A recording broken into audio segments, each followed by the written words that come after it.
This is the Bahamas Tonight, the Northern Edition. Good evening, all. I'm Shushina Roll. As always, it is so great to have you with us. Topping news, the Bahamas Society of Engineering meeting in a two-day conference on Grand Bahama. The Minister for Grand Bahama telling the group of professionals on opening day that the field is expanding. He is admonishing students to stay focused and embrace the opportunities developing in the engineering field. Italia Hall has our top story. The Northern Branch of the Bahamas Society of Engineers hosting its 4th annual Grand Bahama National Meeting and Workshop. It's a two-day event featuring top engineers in the region. The Minister for Grand Bahama, Dr. Michael Darville, who holds a degree in engineering, given some attention to the future of the profession. He says the government will continue to partner with private sector companies to expose young people to jobs in engineering. The future looks bright for the island of Grand Bahama. Grand Bahama is the industrial capital of the Bahamas, and in the months and years to come, there will be opportunities available on this island for further training and as well as work placement. Just 2 months ago, the College of the Bahamas partnered with the Grand Bahama Shipyard to create a specialized associate degree program in electrical and mechanical engineering technology for their apprentices in the world-class shipyard here on the island. Darville encourages other private companies to create unique programs that will prepare young people for opportunities that are on the way. As professionals, I believe that we have a moral responsibility to motivate and assist young people who wish to pursue career in the industrial maritime sectors of our economies. So I invite each of you, all of our private sector partners here on the island, to partner with the government to assist with the advancement of technical training, such as the Technical Cadet Corps program. And he had this bit of advice for students who are interested in the field. It's important to understand that as you develop your skills, young people, and as you pursue careers in science and technology, it's important to always look to societies like the Bahamas Society of Engineers to be able to guide you and to begin to teach you and to train you and to let you know where the potential opportunities exist in the country. Darville applauded the organization for the work that they are doing with the youth on the island. He encouraged students to work hard and said that opportunities for jobs and scholarships are greater than they ever were before in that industry. Italia Hall, ZNS Network News. Thanks, Italia. While the Deputy Prime Minister and Minister of Works addressing the afternoon session for the conference, Sabrina Brown has that story. Deputy Prime Minister and Minister of Works and Urban Development Philip Brave Davis commending members of the Northern Branch of the Bahamas Society of Engineers for being steadfast as they remain on the cutting edge in the field of engineering. As a society of engineers, you seek to position yourselves at the start of the design process for new developments and to ensure that a more integrated approach is employed in works required. Grand Bahama has long been identified as the industrial capital of the Bahamas. As the population of the island, and indeed the Bahamas, continues to expand, the demands for government services and infrastructural development will likewise expand. He says trained professionals will be needed to match the developments that will come to Grand Bahama, as the island will soon see a resurgence of activity that will usher in new life to this economy. The professionals within your society will be called upon to be at the forefront of this coming economic resurgence and infrastructural growth on this island. As engineers, you are the professional that ensure that where we live, what we drive on, and where we work are built to high standards of safety. The government will continue to pursue investment in both the private and public sectors, resulting in an improved employment opportunities for Bahamian engineers and allied professionals. The Deputy Prime Minister called on the engineers to eliminate the shortage of professionals in their field. The recruitment of civil, environmental, chemical, electrical, and mechanical engineers must be curbed. it is within your sphere of influence to cause a new approach to encourage more Bahamians to pursue studies in your field. I know that you are aware of this challenge, and you will engage the appropriate partners to ensure that more young talented Bahamians will see the benefit of joining your profession. Sabrina Brown, ZNS Network News. In other news, the Bahamas Insurance Association has won a major battle ahead of the implementation of national health insurance, according to Chairman of the National Health Insurance Committee of the Bahamas Chamber of Commerce and Employers Confederation, Derek Osborne. He says there is now provision for private insurers to be a part of the administration of NHI.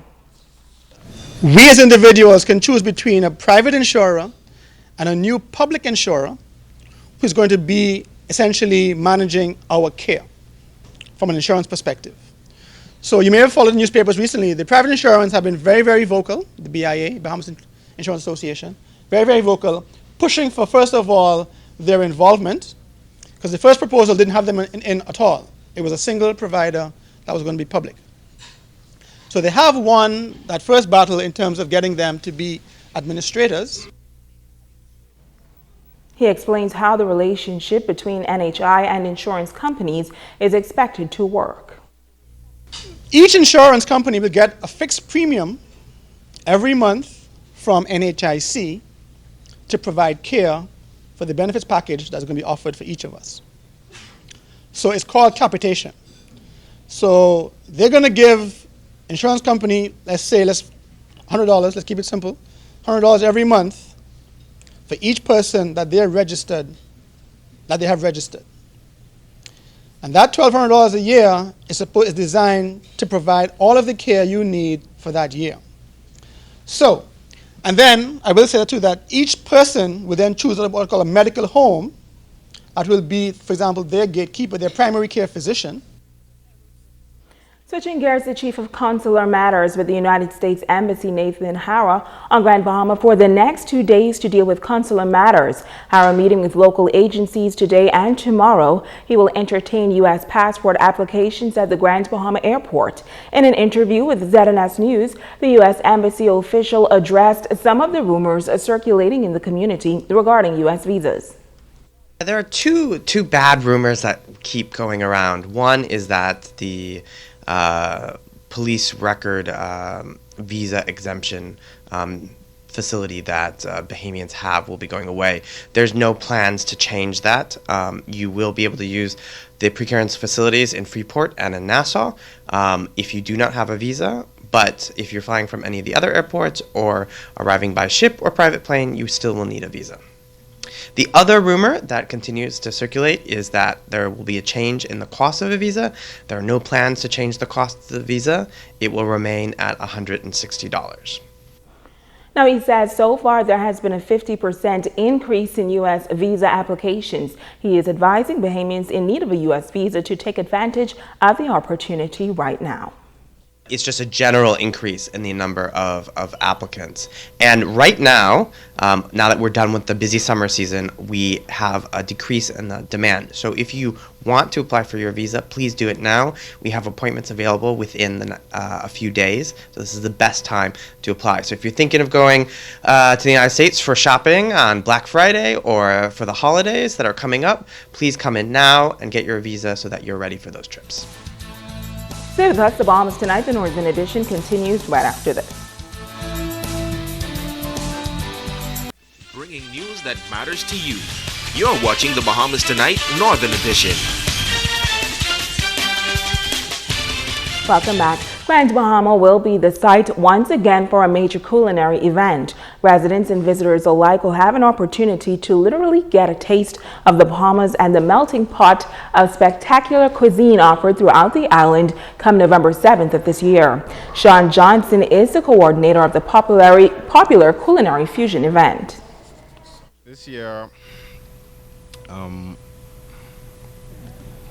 we decided to add a few different elements to the expo. We have more international vendors involved. We want to bring more business to the island, Grand Bahama itself.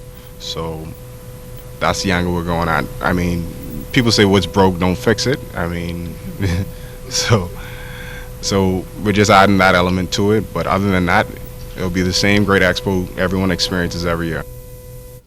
The event also has the full endorsement of the Ministry of Tourism and officials at the Pelican Bay Resort.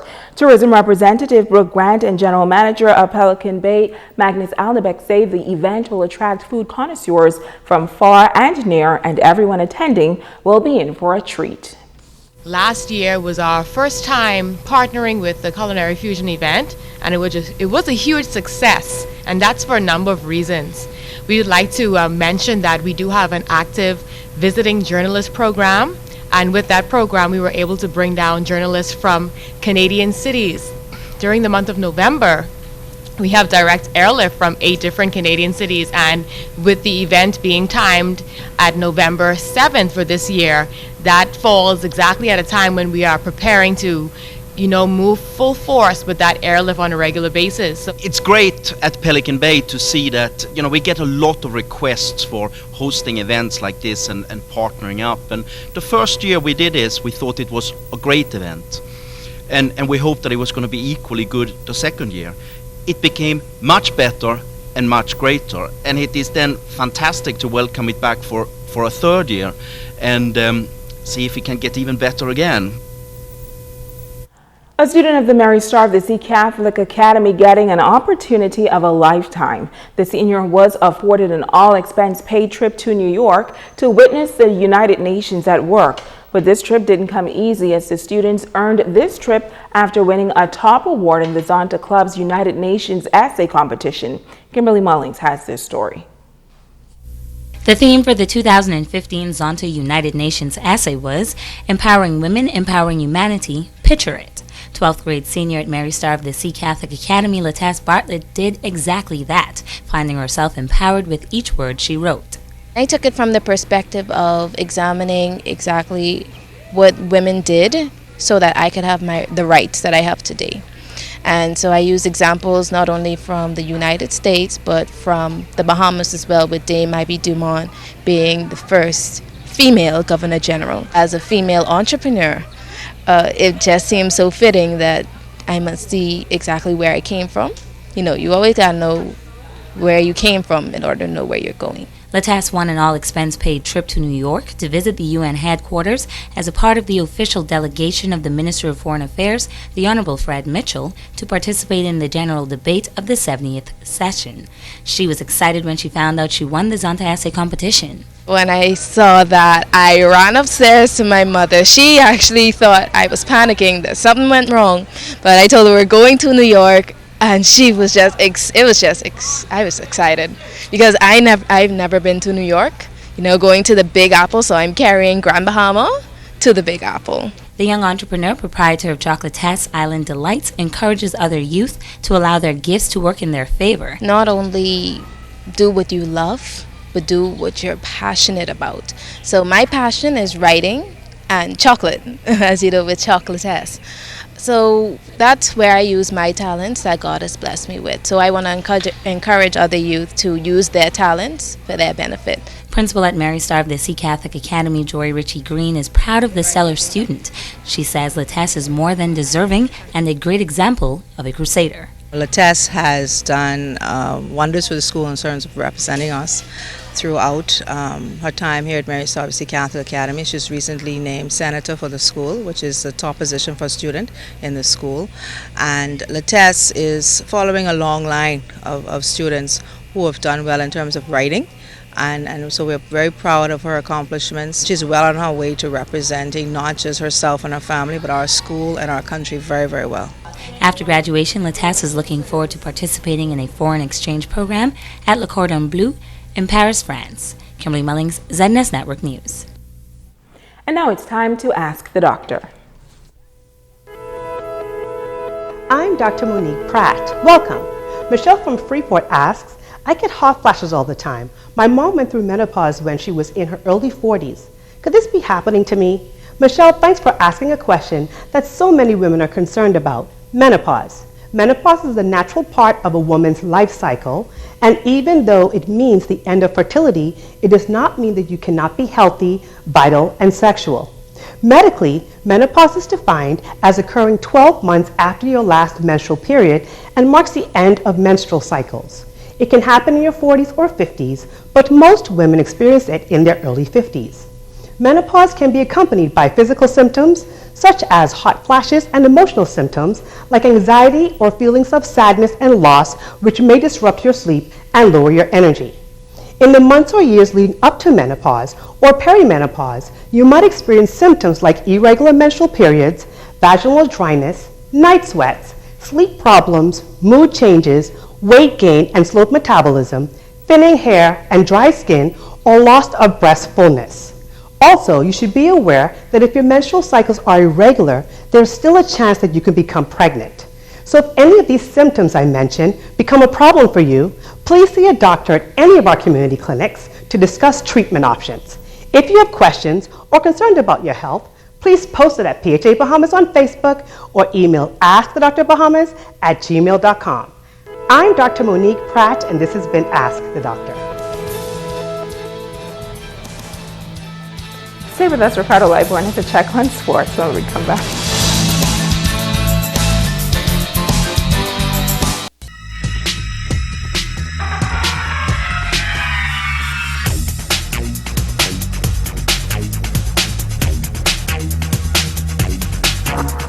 Everybody, welcome to Sports and Ricardo Lightborn. This one tonight goes out to Latesse Bartlett. Send the chocolate, but put my name on it, not Shashina. Ricardo Lightborn, okay? You know how that go when she see chocolate. Well, let me tell you, the 40-meter hurdler Jeffrey Gibson have put together a super track and field season. Today, he met the Minister of Grand Bahama, which was fun. The national record holder in the 400-meter hurdles and bronze medalist at the IWF World Championships, Jeffrey Gibson, paid a courtesy call on the Minister for Grand Bahama with medals. Minister Michael Dovell congratulated Jeffrey on his accomplishment in this track and field season and the joy that Grand Bahama felt watching him cross the finish line. Jeffrey, you are to be commended as you are an example of strength and resilience of the people of the island of Grand Bahama, and your rise to international prominence is something that we all are extremely proud of. Minister Dovell was taken by Jeffrey's humble nature and the role that he can play in reaching out to the young people of the country. I want you to always keep that in the back of your mind, that as you succeed and go even to greater things, always take time out and capitalize on opportunities where you can reach out, particularly those who are less fortunate than yourself, to give them hope. That's what we need in the country. Hope that is displayed from a young person with fame or professionalism, passing it on to many young people who are from dysfunctional homes. The Pan American champion and Diamond League runner-up thanked the people of the Bahamas, family and friends for all of the support that they received this year. I'd like to thank my family and friends who supported me all throughout my journey, and also the many people of Grand Bahama and, you know, the Bahamas who have supported me by any means necessary, through whether small messages of encouragement, through prayer, financial means, and also emotional support. Jeffrey says his jump to the world stage was not by chance. Hard work, determination, and timing. Well, the Grand Lucayan Tennis Courts will be the venue for the GBTA first junior tennis tournament since election, actually in June. Megan Shepard is serving this one up. The three-day round-robin tournament kicks off Friday, September 25th and will run through the 27th. President Natishka Barrett says some 35 of the top players are expected to compete. Council member Oliver Mizik adds that the association is committed to developing the talents of the young players and is inviting the public to support. We're going to be featuring Denali Nordich, who is the #1 under-12 player in tennis in the Bahamas, and some other dynamic and up-and-coming individuals, some junior players. And we're inviting all interested persons to come out and support the event, all of our GBTA members and followers to come out at the Grand Lucayan. And we're grateful to the Grand Lucayan Resort, the management and staff, as well as to the hardworking council members who would have made this event possible. And wanted to say that the GBTA is committed to junior development. We expect a lot of activities, a lot of skills will be displayed. We have in Grand Bahama, some of the finest tennis players in the Bahamas, really. Director of rooms at the Grand Lucan Resort, Roderick Colbert, says that it is a pleasure to host the association and assist the young people. He says he is expecting a very successful tournament and a continued partnership in the future. When the president gave me a call and said that she wanted to host a tournament, we were just so excited to come on board, because this is our opportunity to also help the youth here in Freeport, Grand Bahama. So we jumped at the idea. So let me just say what a pleasure it is to be able to assist and host in a tournament such as this. Megan Shepard, ZNS Total Sports. It's going to be a great tournament. Make sure you guys check out it. CAC Bodybuilding Championship getting ready to kick off tomorrow. It's going to be great down there in New Providence. My body on display by 10:30 tomorrow night. That's a look at sports.